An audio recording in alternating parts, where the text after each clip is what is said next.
Asosiasi Kota PSSI Palembang bersama Dinas Pemuda dan Olahraga menyiapkan renovasi Stadion Kamboja yang akan dimulai September ini. Tahap awal difokuskan pada perbaikan tribun penonton sebelum berlanjut ke lapangan pertandingan. Askot PSSI mendorong penggunaan rumput sintetis di lapangan yang dinilai lebih mudah dirawat sekaligus menjadi terobosan baru karena akan menjadikan Stadion Kamboja sebagai stadion pertama di Palembang dengan rumput buatan.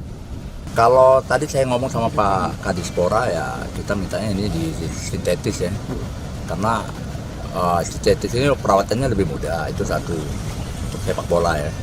Yang kedua, lapangan sintetis belum ada di Palembang. Nah, kalau bisa kan kita lebih gebrakannya di lapangan ini menjadi sintetis. Jadi karena sintetis pertama di Palembang. Jadi niat sepak bola itu lebih banyak yang masuk sini kan. Seperti di Jakarta kan hampir rata-rata kan di Jakarta hampir lapangannya rumput sintetis semua. Proses renovasi diperkirakan berlangsung selama 6 bulan. Nur Muhammad, Kompas TV, Palembang, Sumatera Selatan.